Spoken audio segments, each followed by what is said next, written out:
할렐루야 성도 여러분 모두 반갑습니다. 6월 첫째 주 주일 예배 하나님께 올려드리십시다. 올해 2021년도 우리 교회의 비전과 표 함께 제창하십시다.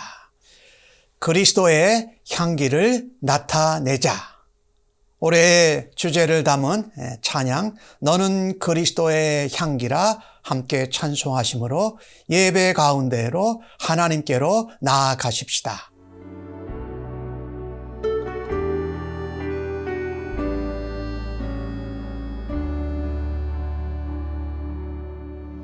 너는 그리스도의 향기라 너는 그리스도의 편지라 하나님 앞에서 그리스도의 향기니 너를 통해 생명이 흘러가리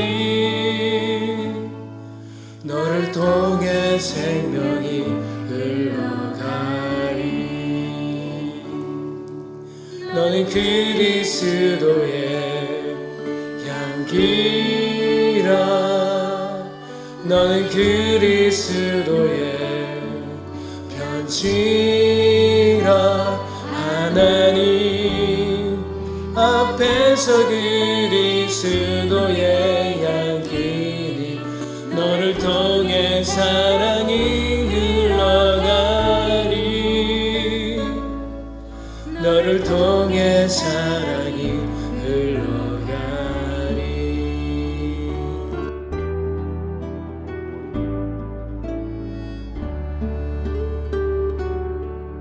너는 그리스도의 향기라 너는 그리스도의 편지라 하나님 앞에서 그리스도의 향기니 너를 통해 기쁨이 흘러가리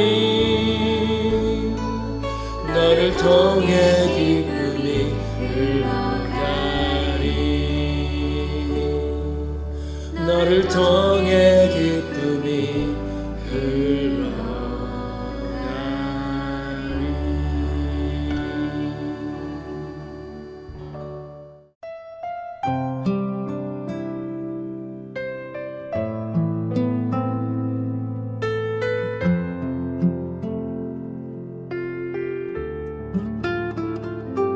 너는 시냇가에 심은 나무라 하나님의 사랑하는 믿음 불이 내리고 주의 뜻대로 주의 뜻대로 항상 살리라 주의 시절을 쫓아 구원 열매 맺으며 주의 영화로운 길 너를 보아이니 주의 뜻대로 항상 살리라 주의 뜻대로 항상 살리라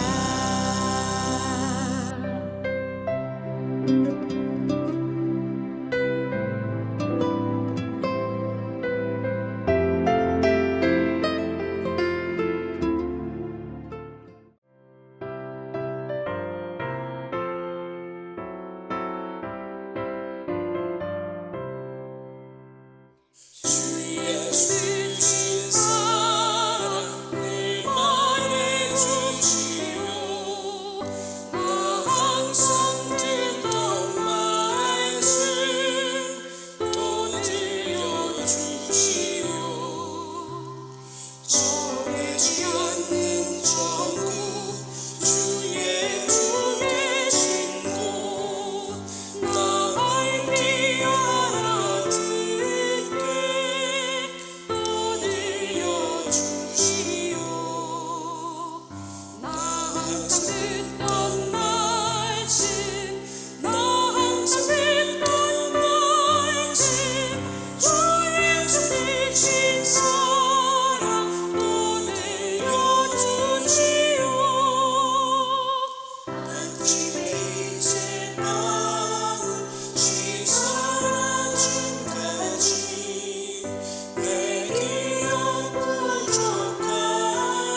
천국의 빛난 영광 내 눈에 비칠 때 주 예수 크신 사랑 또 들려주시오.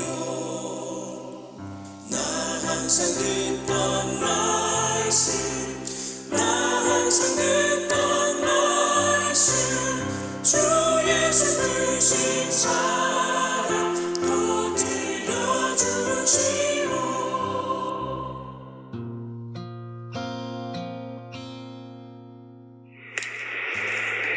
우리 아버지 하나님 감사합니다.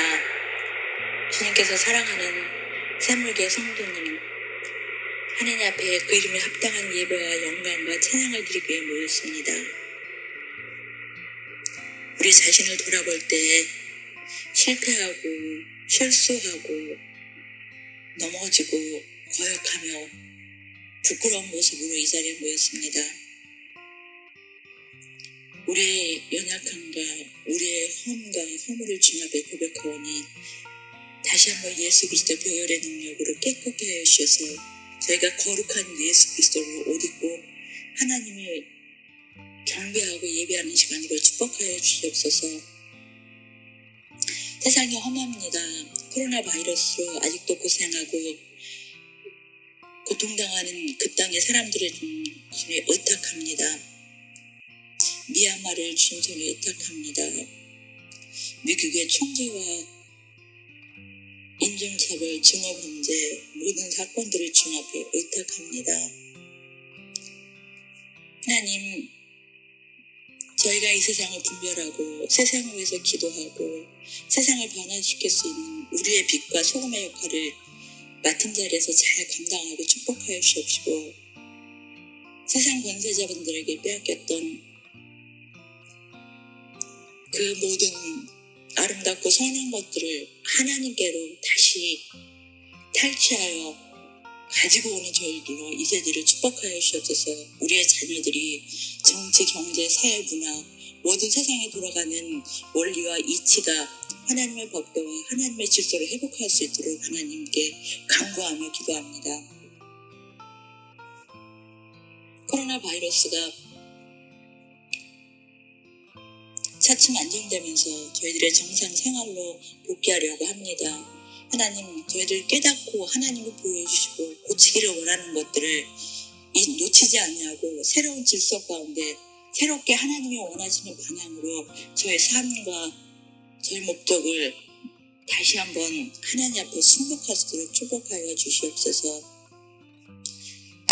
우리 목사님의 말씀에 기름 부어 주시옵시고 우리를 살리고 새롭게 하고 우리를 승리하게 하는 말씀으로 축복하여 주시고 우리의 심령이 살아나고 우리의 가정과 우리 그 교회가 성장하고 성숙하는 복된 말씀 되게 축복하여 주시옵소서. 우리 예배를 주님께 의탁합니다. 예수 그리스도를 힘입어서 세상에서 빛이 되고 소금이 되고 하나님의 청지기로 올바로 살아드릴 수 있는 그 담력과 믿음과 능력이 회복되는 시간으로 하나님 축복하여 주시옵소서.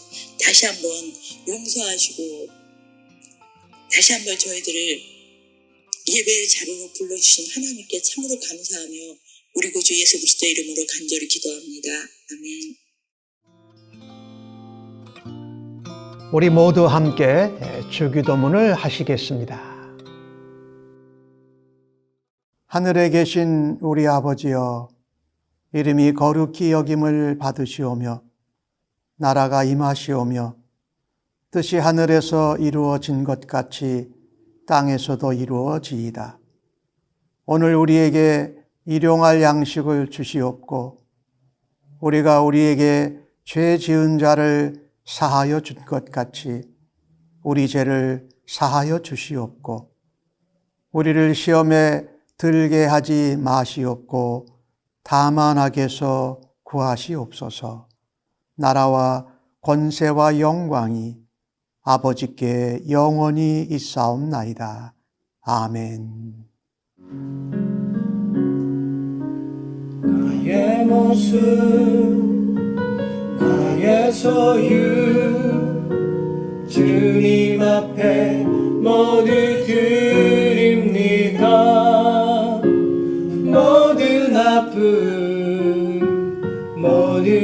기쁨 내 모든 눈물 받아주소서.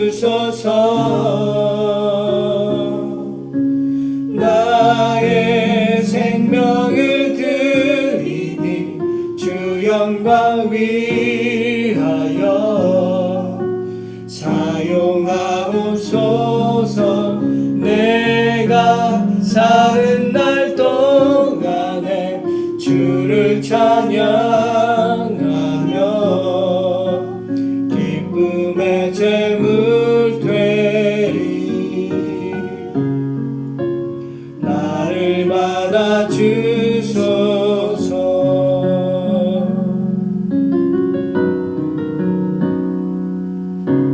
어제 일과 내일 일도 꿈과 희망 모두 드립니다. 모든 소망 모든 계획 내 손과 마음 받아주소서. 나의 생명을 드리니 주 영광 위하여 사용하옵소서. 내가 사는 날 동안에 주를 찬양하며 기쁨의 제물 되리. 나를 받아주소서.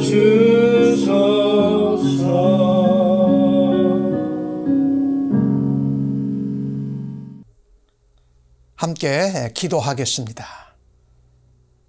사랑과 은혜가 풍성하신 우리 아버지 하나님, 2021년도를 시작한 것이 바로 엊그제 같은데 벌써 5개월이 지나고 6월 첫째 주간에 하나님 앞에 예배를 드리게 되었습니다. 하나님, 코로나 팬데믹 상황으로 참 갇히고 힘들고 어려웠지만 그래도 하나님 앞에 온라인으로 예배를 드리고 다시금 현장에서 예배 드릴 것을 기대하며 사모하면서 하나님 앞에 기도하고 있습니다. 오늘도 하나님 앞에 예배를 드리며 저희들의 삶에서 귀한 열매와 소출을 얻게 하신 하나님께 감사하며 예물과 헌금을 올립니다. 10의 1조와 첫 예물을 구별하여 하나님께 구별하여 드리니 아버지 하나님 기뻐 받아 주시옵소서.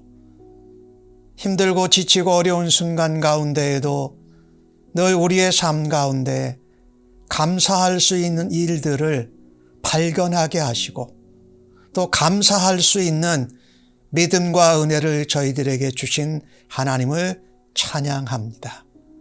하나님, 감사가 항상 넘치게 하여 주시옵소서. 우리가 예수 믿고 구원받은 것 감사하면서 또 다른 영혼이 예수님 믿고 구원받는 역사와 열매가 있기를 간절히 소원합니다.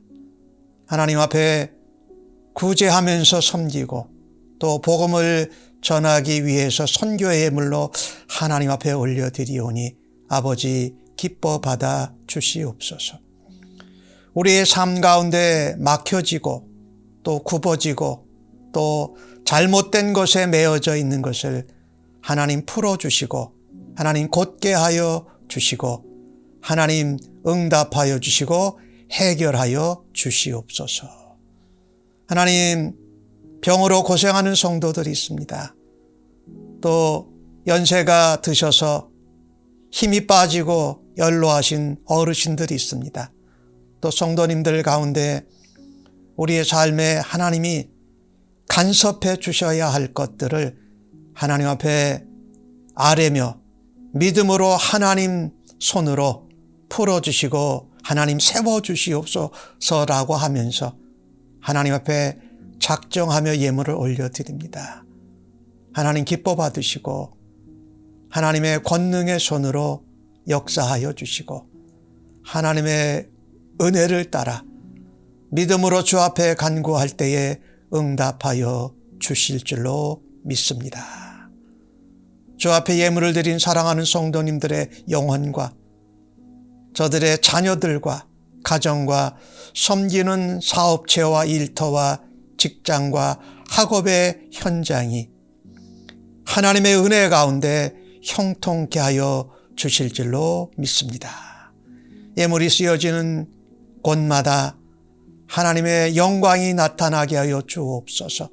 예수 그리스도의 이름과 십자가의 복음과 부활과 재림의 복음을 듣고 거듭나는 사람들이 많아지게 하여 주시옵소서.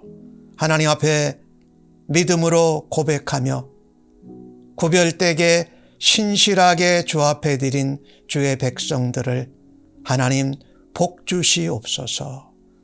우리의 예물을 받아주심을 감사하옵고 존귀하신 예수님의 이름으로 기도하옵나이다.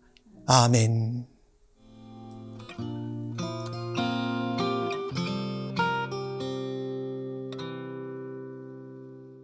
교회 소식을 알리겠습니다. 6월 달에 생일을 맞으시는 분, 우리 바나비 전도사님, 또 우리 제니 자매님 11일 날 생일을 맞습니다. 여러분이 기억하시고 축복하시고 축하해 주시기 바랍니다. 모임과 집회란에 예배당에서 예배 드리는 거 지금 6월 20일 주일부터 예배당에서 예배를 드릴 계획을 가지고 준비하고 있습니다. 미국 교회와 연락하고 또 예배당을 오픈해서 우리가 어떤 가이드라인을 가지고 현장에서 예배를 드리기를 준비하고 있습니다. 자세한 내용은 미국 교회와 상의한 후 결정된 후에 다시 여러분들에게 알리도록 하겠습니다. 우리 영어부는 그 전까지는 계속해서 공원에서 예배를 드립니다. 바나비 전도사님이 지난 주말에 시카고에 내셔널 스쿨 프로젝트 미팅에 잘 참석하고 돌아왔습니다. 다른 내용은 주보를 참고해 주시기를 바랍니다.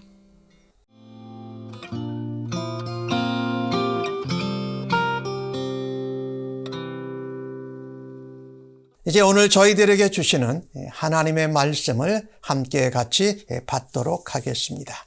오늘 본문은 시편 1편 1절로 6절까지의 말씀입니다. 날 사랑하심 함께 찬송하시고 하나님 말씀 교독해서 받도록 하겠습니다. 날 사랑하심 날 사랑하심 날 사랑하심 성경에 써 있네. 오늘도 기록된 하나님의 말씀을 함께 읽을 때에 우리 모두를 향한 하나님의 사랑과 은혜의 음성을 생생하게 들을 수 있는 은혜가 임하기를 바랍니다.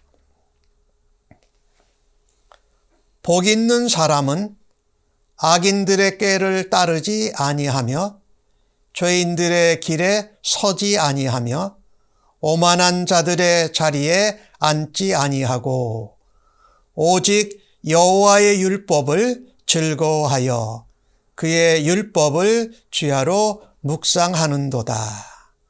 그는 시냇가에 심은 나무가 철을 따라 열매를 맺으며 그 잎사귀가 마르지 아니함 같으니 그가 하는 모든 일이 다 형통하리로다. 악인들은 그렇지 아니하며 오직 바람에 나는 겨와 같도다. 그러므로 악인들은 심판을 견디지 못하며 죄인들이 의인들의 모임에 들지 못하리로다. 무릇 의인들의 길은 여호와께서 인정하시나 악인들의 길은 망하리로다. 아멘.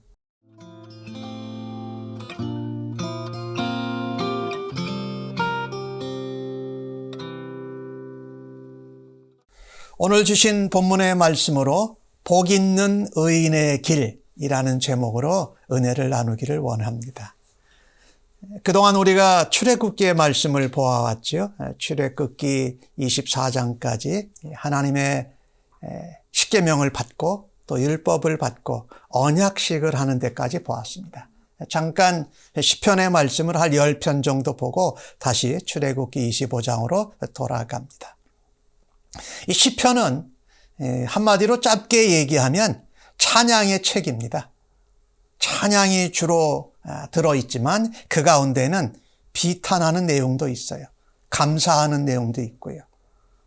또 찬양은 곡조가 있는 기도, 간구니까 간구도 있지요. 그런가 하면 메시아에 대해서 예언한 예언도 들어있어요. 어떤 시편은 우리에게 가르치고 교훈하는 내용이 들어져 있습니다. 150편. 그래서 한 5권으로 분류가 되는데 그 제일 첫 번째 시편 1편은요. 시편 전체 150편의 서론입니다. 시편이 어떠한 방향으로 갈 것인지를 시편 1편을 통해서 우리에게 가르쳐주고 있습니다. 특별히 시편은요. 우리가 신앙, 믿음을 갖고 그 말씀대로 우리의 삶의 현장에서 살아본 경험, 그것을 또 말씀을 따라서 정리한 겁니다, 사실은. 그러니까 말씀 없이 살아보고 경험만 정리한 것이 아니라 믿음으로 말씀을 가지고 세상의 한가운데서 살아보다가 일어난 감사, 비탄, 찬양, 또 간구, 또 교훈받은 것, 이런 것들을 모은 것이 바로 시편 전부거든요. 그래서 오늘 시편 1편은요. 복 있는 의인의 길이라는 길이 하나 있고요. 또 하나 복되지 않은 길을 또 말씀하고 있습니다. 인생에는 크게 2가지 길이 있어요. 우리 앞에는 복된 길, 복되지 않은 길. 그런데 이 사람들은 이 복이라는 것을 다양하게 생각합니다. 나름대로 정의를 내려요. 그래서 어떤 사람은 복이 행복하고 똑같다 이렇게 생각하는 사람도 있고요. 근데 사실 우리가 성경에서 말하는 복은 우리가 자주 쓰는 단어, 축복이라는 단어, 물론 복을 빈다는 내용이지만 하나님이 복을 주신다라는 복의 정의지요. 근데 사람들마다 이 복에 대한 정의가 굉장히 다릅니다. 그래서 행복하다는 것을 복으로 생각하기가 쉬운데 사실 행복하고 복하고는 좀 다르지요. 행복은 우리가 일상적으로 얘기할 때 해피하다, 해피니스라고 표현한다면 우리가 성경이 말하는 복은 blessing입니다. blessed. 그죠? 하나님이 축복하셨다, 주신 복이다. 그런 의미예요. 그러니까 하나님이 복을 주셨을 때의 그 결과 중에 하나로 우리에게 기쁜 행복의 마음, 영어로 표현하면 pleasure, 기쁨, 어떤 행복한 이런 것이 있을 수 있어요. 이 사람들이 복에 대해서 얼마나 다양하게 생각하고 있냐면요. 복을 어떤 사람들은 재물이 많은 게 복이라고 생각합니다. 건강한 것도 복이라고 생각해요. 내 지위가 높아지는 것도 복이라고 생각하고 명예가 잘 알려져서 명예가 있는 것도 복이라고 생각하고 내가 힘이 있고 권세가 있는 것도 복이라고 생각합니다. 그러나 성경은 그 어느 것도 복의 한 종류에 들어있지 않다고 하지는 않지만 그것 자체가 복이라고 말씀하지는 않습니다. 그래서 이 성경적인 복 있는 삶, 복 있는 의인의 길은 어떤 길인가? 오늘 주신 말씀 2절 말씀을 보면 그런 말씀이 있었죠. 오직 여호와의 율법을 즐거워하여 그의 율법을 주야로 묵상하는 도다 그렇게 말하잖아요. 근데 1절에 시작할 때 뭐라 그럽니까? 복 있는 사람은 뭐뭐 하지 않고 뭐뭐 하지 않고 뭐뭐 하지 않으며 오직 여호와의 율법을 즐거워하며 그 율법을 그의 율법을 주야로 묵상하는 자도다 그렇게 기록을 하고 있지 않습니까? 그러니까 복 있는 사람, 복 있는 의인의 길을 가는 삶을 살아가는 사람은요, 이렇게 성경이 정의하는 겁니다. 하나님의 말씀과 동고동락하는 삶이 복 있는 의인의 길이다. 제가 한자 말을 썼는데 동고동락, 같이 살면서 같이 즐거워한다 이런 표현이죠. 하나님의 말씀과 같이 살고 같이 그 안에서 기쁨을 누리는 길이 바로 복된 의인의 길이요, 바로 하나님께 복받은 삶이라는 것입니다. 그래서 여호와의 율법을 즐거워한다. 그 당시는 토라를 얘기했지만 이것은 성경 전체를 말하지요. 하나님의 말씀을 즐거워한다. 이 말은 하나님을 사랑한다는 말이죠. 우리가 사랑하는 사람의 말을 듣고 싶어 합니다. 그리고 나도 사랑하는 분에게 말하고 싶어 합니다. 내가 듣고 말하고 싶어 하는 거죠. 그래서 이 말씀을 주고받고 하면은요, 우리의 마음이 행복해요. 기뻐요. 그리고 달콤해요. 그래서 성경에 하나님 말씀을 먹는 것, 하나님의 말씀을 듣는 것, 그것을 뭐라고 표현했냐면요, 은쟁반 위에 금사과보다 더 달고 맛있다라는 겁니다. 성경 말씀이, 하나님의 말씀이. 그러니까 하나님 말씀 안에서 살고 하나님 말씀 안에서 기쁨을 같이 누리는 거예요. 그런데 오늘 주신 말씀을 보니까 그 말씀을 즐거워하는데 그 말씀을 주야로 묵상한다고 그랬어요. 밤낮으로. 밤낮이라는 것은 밤과 낮이 아니라 하루를 시작하는 밤서부터 다시 밤이 될 때까지 하나님의 말씀 안에서 생활하고 그 말씀 안에서 즐거워하고 또 말씀 안에서 깨달은 대로 삶을 살아간다, 이런 표현이에요. 원래 이 묵상한다라는 이 표현은 무슨 의미냐면요, 되씹는다 이런 말씀이에요. 다시 되새김질을 하는 거예요. 오늘 하루를 시작할 때 내게 주신, 내가 읽은 하나님의 말씀을 다 알 수가 없거든요. 되새김질하면서 깨닫고 또 새로 배운 것을 우리의 삶에서 실천하는 거다. 그래서 하루 종일 되새기면서 읊조린다고 한국말로는 표현을 하는데, 그러면서 내 삶에서 그 말씀을 따라서 행동하고 실천하는 것을 말해요. 1절 말씀에 보면은요, 복 있는 사람은 무엇을 아니한다. 이 세 가지 내용이 나오잖아요. 그러니까 복 있는 의인의 길은요, 하나님의 말씀과 동고동락하면서 의인의 길을 살아가는 것이 가능한 모습을 말합니다.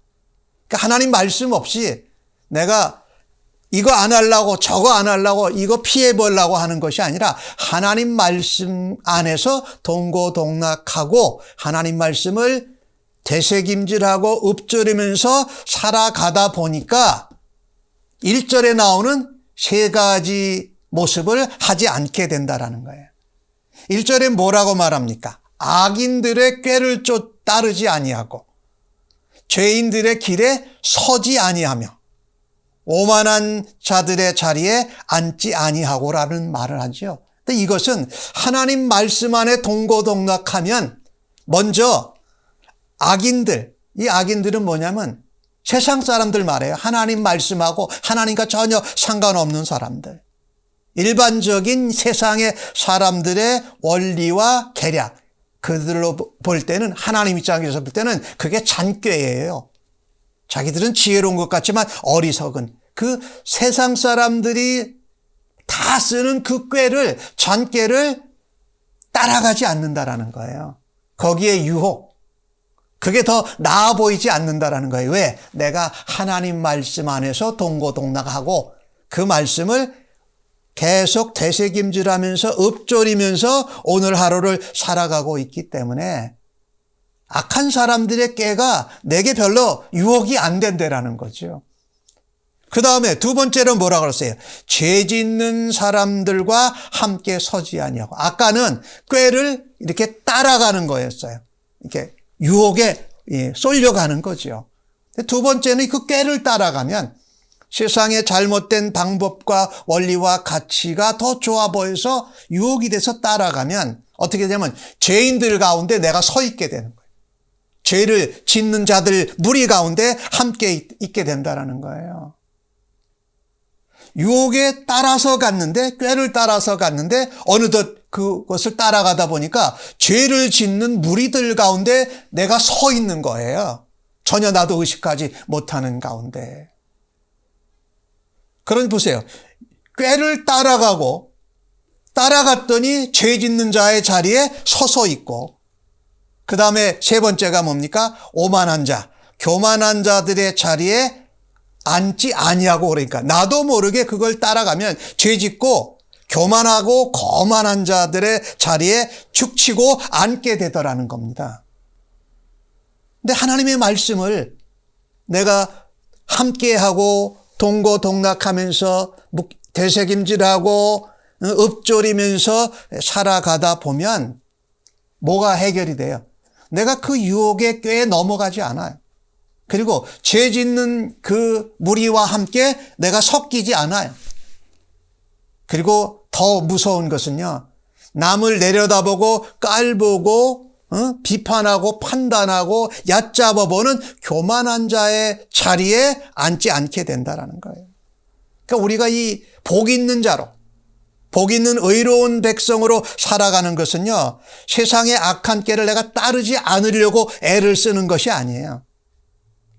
죄인들과 같이 죄를 짓지 않으려고 힘쓰는 것도 아니에요.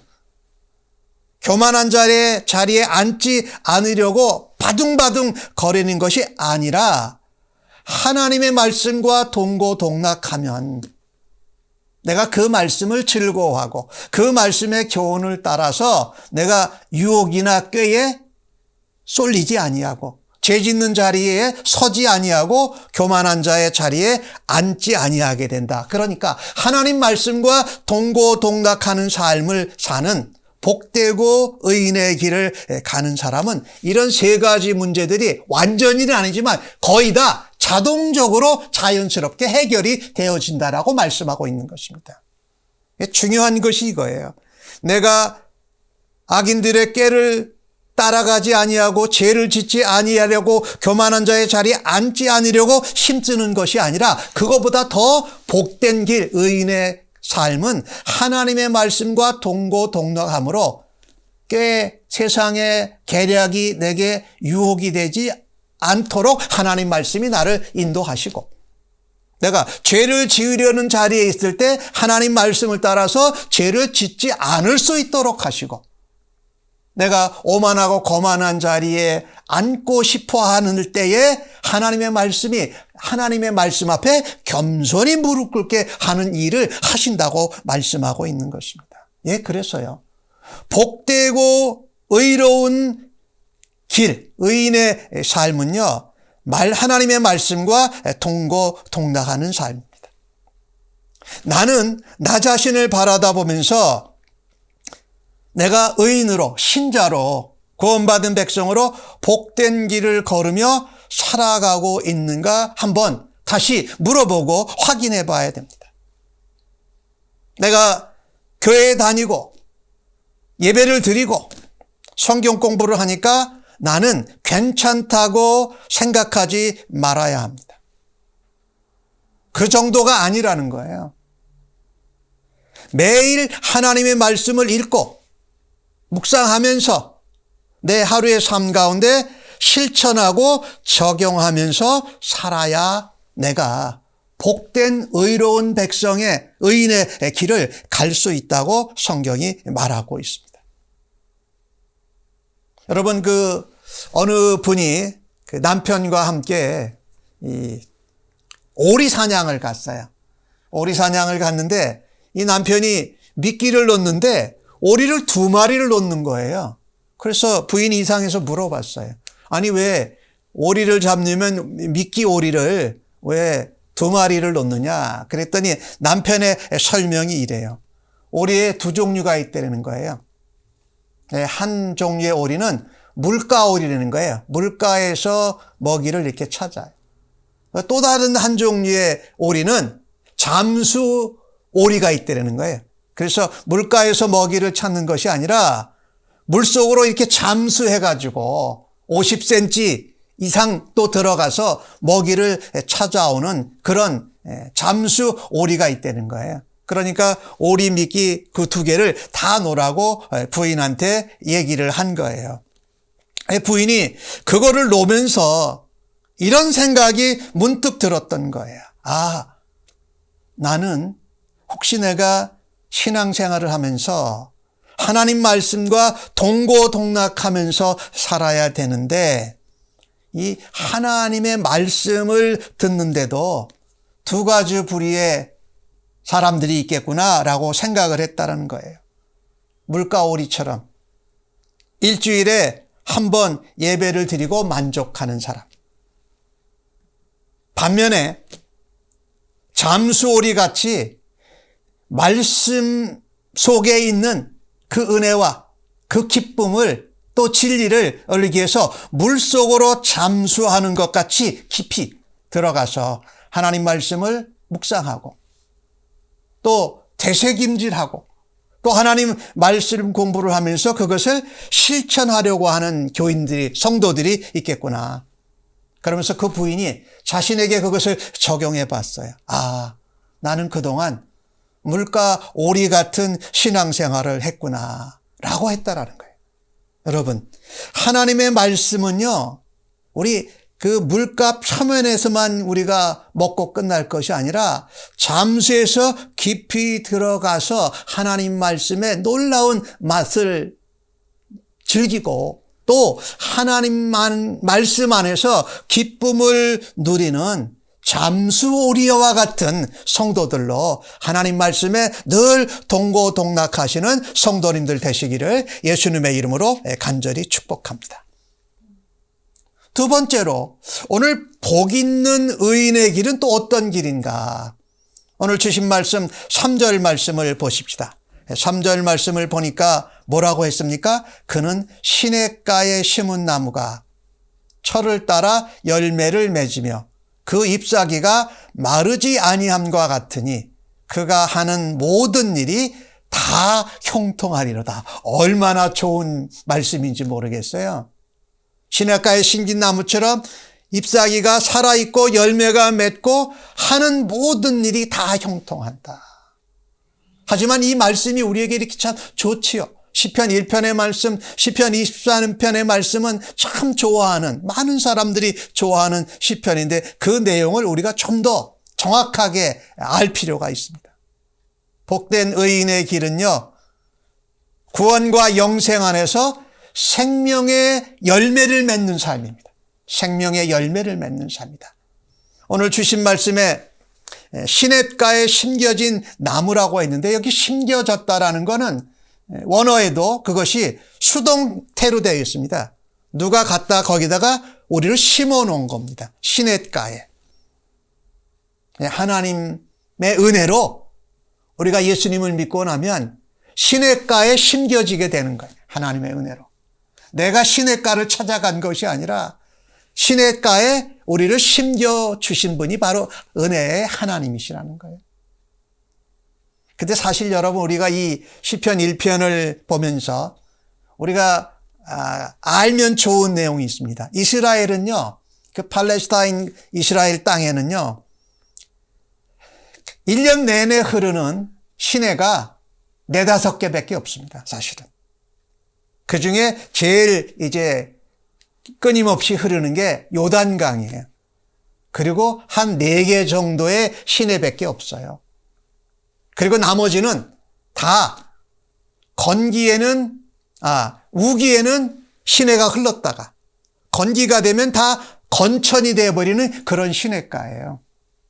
그러니까 이 시냇가에 나무가 심겨졌다라는 것 자체가 놀라운 은혜라는 거예요. 그런데 예수님은 자신을 뭐라고 그러셨어요? 내가 생명의 샘이라고 말씀하시잖아요. 내가 길이요 진리요 생명이라고 말씀하신 그분이 우리에게 생수라고 말씀하시잖아요. 그러니까 예수님께 심기어진 거예요. 하나님의 은혜로. 그게 복이 있다고 말씀하는 거예요. 의인의 삶이 그렇다. 오늘 주신 말씀에 잎사귀가 마르지 않는다고 그랬죠. 잎사귀가 마르지 않는다는 건 뭐냐? 나무가 살아있다라는 거죠. 그래서 그것은 나무가 영원히 영생하는 걸 말해요. 우리가 예수님으로 인해서 시냇가에 심기어지면 우리는 영생을 얻어요. 구원을 받고 영생을 얻어요. 그죠? 그런데 오늘 주신 말씀에 또 하는 말이 있습니다. 철을 따라서 열매를 맺는다라는 거예요. 우리가 시냇가에 심긴 나무가 물을 먹고 또 양분을 먹고 공비를 흡입하면서 잎사귀가 마르지 않고 그 다음에 맺어지는 게 항상 열매가 있다라는 것입니다. 열매가 있다. 말씀을 먹으면요, 말씀을 적용하면은요, 반드시 거기에 열매가 있다라는 것입니다. 열매가 있다. 그래서 복되고 의로운 길을 가는 삶에는 반드시 구원과 영생 안에서 생명의 열매가 있다라는 거예요. 사람을 살리는 열매가 있다라는 것이죠. 오늘 주신 말씀의 마지막이 우리에겐 더 좋아요. 뭐라고 말씀했습니까? 모든 일이, 그가 하는 모든 일이 다 형통한다 이렇게 말씀했잖아요. 근데 이 말씀을 잘못 생각하면 힘든 일이 하나도 없다는 얘기구나. 그 얘기는 아니에요. 힘든 일이 전혀 없다라는 것이 아니에요. 어려움도 있어요. 바람도 불 거예요. 그죠? 때로는 열기로 뜨거울 수도 있어요. 때로는 겨울이 되면 추위와 한파로 인해서 견디기 어려워요. 그런 가운데에서 어려움과 시련 속에서 어떻게 마침내 좋은 결말을 맺게 해주신다. 시냇가에 심긴 나무. 그것이 구원과 영생 안에서 생명의 열매를 맺는 삶이 바로 그 복되고 의로운 자의 길에서 나타나는 일이다. 우리가 잘 아는 로마서 8장 28절의 말씀이 그렇죠. 우리가 알거니와 하나님을 사랑하는 자, 곧 그의 뜻대로 부르심을 입은 자들에게는 모든 것이 합력하여 선을 이루나. 이 말씀이에요. 여기 모든 것이라는 것은 우리의 삶의 희노애락, 힘들고 어렵고 또 기쁘고 화나고 고통스러운 그 모든 것들을 통해서 귀한 열매, 합력해서 선을 이루는 생명의 열매를 맺어주게 하신다라는 거죠. 이게 복되고 의로운 길을 가는 복된 사람의 삶에 맺혀지는 거예요. 요한3서 1장 2절은 요한 사도는 아주 우리에게 유명한 말씀을 우리에게 기록하고 있어요. 사랑하는 자여, 내 영혼이 잘됨 같이 내가 범사에 잘되고 강건하기를 내가 간구하노라 이렇게 말씀하잖아요. 영혼이 잘 돼야 돼요. 우리의 영혼이 하나님과 하나님 말씀 안에서 동고동락하는 삶을 살아갈 때에 그것이 복된 길이요 의로운 백성의 길을 갈 때 영혼이 잘 될 때 뭐예요? 범사가 잘 돼요. 범사에 희노애락이 있지만 항상 어떻게 해요? 열매가 있게 하신다. 그래서 영육간에 강건하게 하시기를 간구하노라라고 그렇게 기도했잖아요. 그래서 우리는요, 복되고 의로운 길을 가는 그 인생은요, 구원과 영생 안에서 생명의 열매를 맺는 삶이다. 그런데 오늘 주신 말씀 4절에는 뭐라고 그럽니까? 악인은 그렇지 않다라고 말합니다. 오직 바람에 겨는 나와 같다. 바람에 나는 겨와 같도다 이렇게 말씀하죠. 그래서 의인의 모습, 의인의 형통함, 의인의 삶에 있는 열매를 말씀하시면서 악인은 심판과 멸망을 이야기를 하고 있습니다. 어느 도시의 큰 중심가에 큰 가구점을 하고 있는 사장님이 있었어요. 그 사장님이 자기 가구점에서 일하는 이 젊은 청년을 불렀어요. 그러면서 이렇게 얘기합니다. 여보게, 자네가 우리 가구점을 위해서 성실하게 일해주니까 참 고맙네. 그런데 이제부터 자네가 저기 가까이 있는 사교장에 가서 거기 가서 사람들을 좀 많이 사귀어가지고 우리 가구점으로 모셔오고 고객으로 만들면 좋겠네. 거기에 들어가는 모든 비용은 내가 책임지지, 그런 거예요. 근데 그 사교장이 술집이었어요, 사실은요. 사교를 한다면서 술을 마시는 그런 곳이었어요. 이 청년이 그 사장님의 제안을 듣고서 딱 생각을 했어요. 내가 우리 가구점에 고객을 만들기 위해서 그 사교장에 가서 술 대접을 하고 그 믿지 않는 사람들을 만나다 보면 분명히 내가 신앙적으로 신앙 양심이 허락하지 않는 그런 좋지 못한 일, 악한 일을 하고 죄를 짓게 될 것이 뻔하다라고 생각했어요. 그리고 사장께 아닙니다, 노, 그랬어요. 사장님이 한 주일 지난 다음에 다시 불렀어요. 자네가 우리 가구점을 위해서 이렇게 열심히 일하는 거 좋은데 사교장에 가서 그 손님들을 만들어 가지고 당신이 너가 우리 가구점으로 데려와. 거기에 들어가는 술값, 비용 모든 거 내가 다 대줄게. 다시 한번 이제 사장이 그 청년에게 얘기를 했어요. 그러면서 사장님이 자네에게 내가 딱 일주일만 줄 테니까 일주일 뒤에 나한테 말해주게나 그랬어요.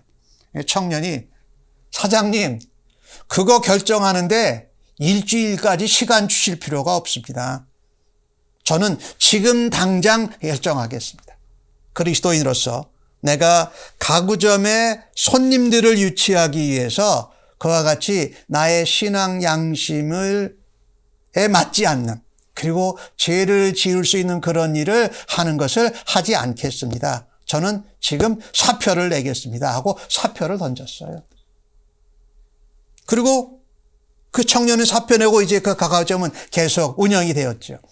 근데 2년 뒤에 이 가구점 사장님이 전혀 생각지도 못했는데 의사한테 오래 살지 못할 것, 이 죽음이 가까이 왔다라는 진단을 받게 됐어요.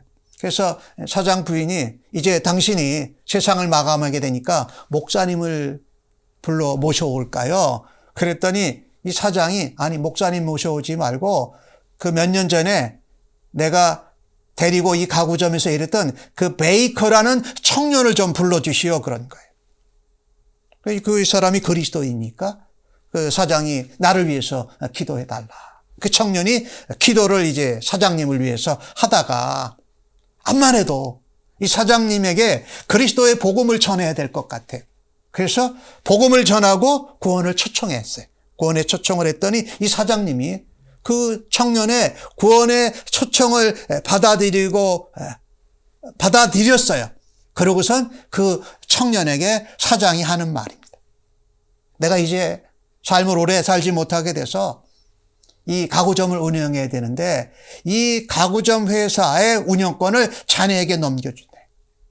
그러니 자네가 생활하고 자네가 신앙하고 살아왔던 방식대로 이 가구점을 운영하기를 바라네. 그러면서 그 사람이 하는 말입니다. 사장이 하는 말이에요. 자네가 예수 그리스도 편에 굳게 서 있었기 때문에 나도 자네를 통해서 예수님을 믿게 된 것을 참으로 감사하네 하면서 자네 방식대로 해보라고 한 것입니다. 말씀의 교훈대로 살면요, 또 그 구원을 얻고 영생을 얻은 백성답게 우리가 생명의 열매를 맺기 위해서 살아갈 때에 그 뭐예요? 이 청년은 예상치도 못하게 그 가구점, 그 회사를 이어받은 경영자가 되었던 것이지요. 그리고 그와 함께 자기 사장이 그리스도를 믿고 구원을 얻는 일에까지 이르게 되었다라는 거예요. 하나님께서는요, 이렇게 말씀 안에서 동고동락하면서 믿음으로 구원과 영생 안에서 생명을 맺도록 하는 삶을 우리에게 열어주셔서 뭐예요? 오늘 말씀에 나오는 대로 그 모든 것이 뭐예요? 하는 일이 형통하게 하실 줄로 믿습니다. 그것을 이루어 드리는 하나님의 백성들 되시기를 간절히 바랍니다. 그런데 아까 4절 말씀해 보니까 악인들은 그렇지 아니하며 말합니다. 이 하나님의 복 있는 사람은 하는 일마다 형통해요. 그런데 악인은 뭡니까? 하나님의 말씀 없이 상관없이 삽니다. 세상의 계략과 꾀로 살아요. 사람들이 죄를 지면 나도 같이 그 숫자에 휩쓸려서 군중에 휩쓸려서 죄를 지어요. 그리고 내가 힘과 재물과 명예와 권세가 있으면 사람들을 내려보고 깔아보고 얕잡아보는 교만한 자리에 앉는 그 삶은 하나님이 뭐라 그럽니까? 열매가 없다라는 겁니다. 그래서 바람에 날려가는 겨와 같다라고 말씀합니다. 시냇가의 나무처럼 건기가 돼서 물이 없어도 또 겨울이 돼서 추위가 있어도 추위가 와도 견디는 나무가 되기를 바랍니다. 그러면서 열매를 하나님이 맺어주시고 우리의 삶을 형통하게 하시는 줄로 믿습니다. 그런데 열매가 없으면 무슨 일이 생기냔 말입니다. 바람이 불어요. 바닷가 쪽에서 바람이 불어오면 이 추수기 때에는 그거를 채질한다고 그러죠. 곡식을 일으켜 놓고선 이렇게 무슨 같은 거를 쳐요. 치면은 이게 바람이 부니까 이렇게 날아가면서 알곡은 가까이 떨어지고 쭉정이는 멀리 날아가는 거죠. 그럼 나중에 그 알곡들을 걷어서 기타 작은 찌꺼기나 이런 것들을 이렇게 채질을 해가지고 그것도 바람을 이용하는 거죠. 그래서 알곡과 기타 필요 없는 것들을 구별하잖아요. 채질을 하고 키질을 한다라는 거. 여기에 중요한 것은요. 열매가 없기 때문에 바람에 날아가는 겁니다. 열매가 있으면 바람에 날아가지 아니하고 알곡대로 모여서 하나님이 곳간에 들이신다고 말씀하지 않습니까? 그래서 오늘 5절은 우리에게 말씀합니다.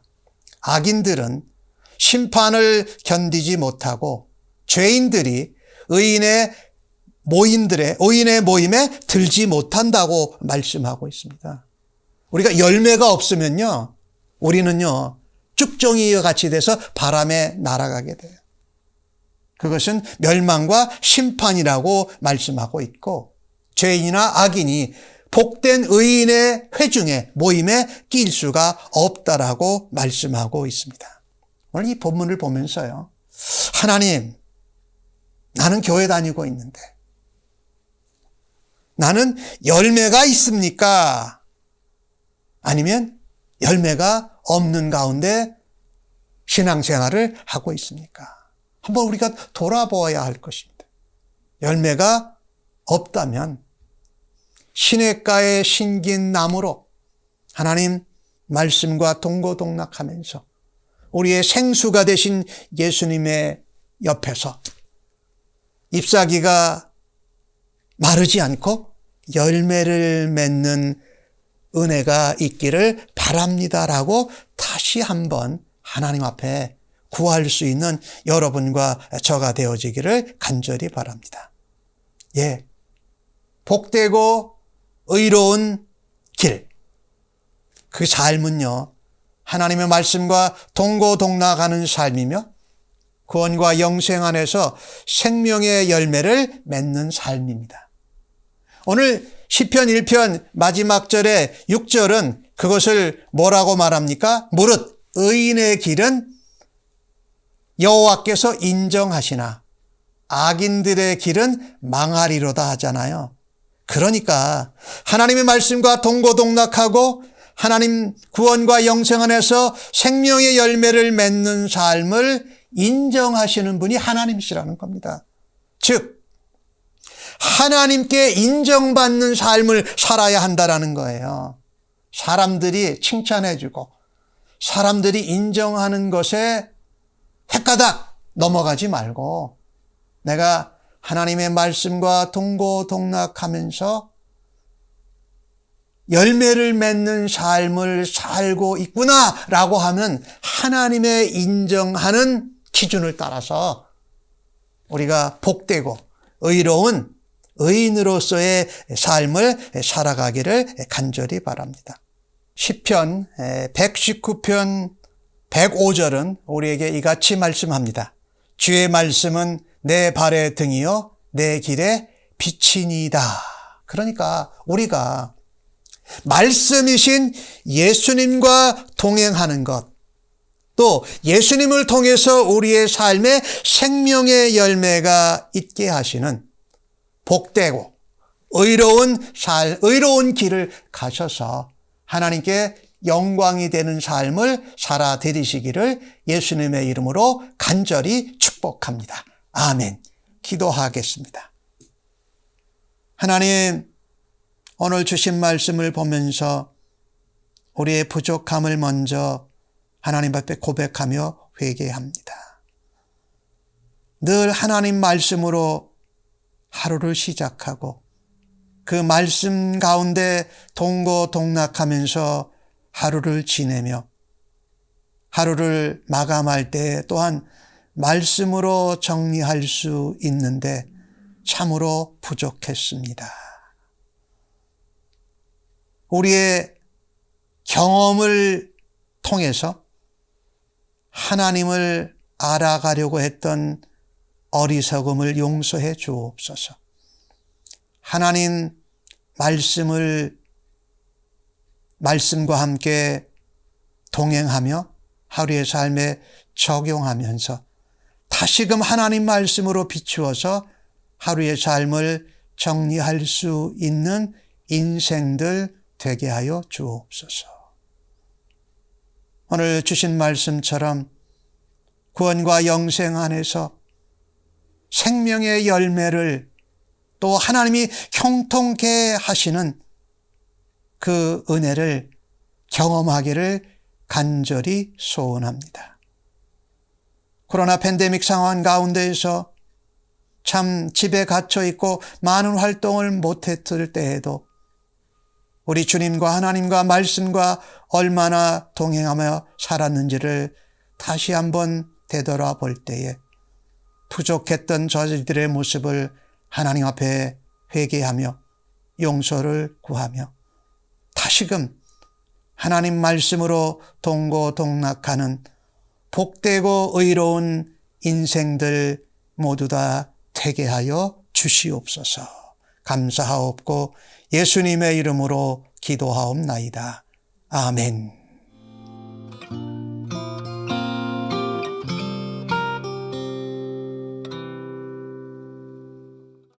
오늘 받으신 말씀을 생각하시면서 찬송 200장 부르시고 축도로 예배 마칩니다.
이제는 하나님 앞에 복되고 의로운 길, 하나님이 인정하시는 삶을 살아드리겠노라고 주 앞에 예배하고 결단한 주의 백성들 심령위회와 저들의 자녀들과 섬기는 일터와 사업체, 직장, 학업의 현장 위에 말씀이 육신이 되신 하늘 만나가 되신 우리 주님 예수 그리스도의 은혜와 독생자를 보내주시고 시냇가에 우리를 심겨주신 우리 아버지 하나님의 사랑하심과 말씀을 묵상할 때마다 깨닫게 하시고 우리의 삶에 적용하고 실천하게 하시는 성령님의 인도 역사하심이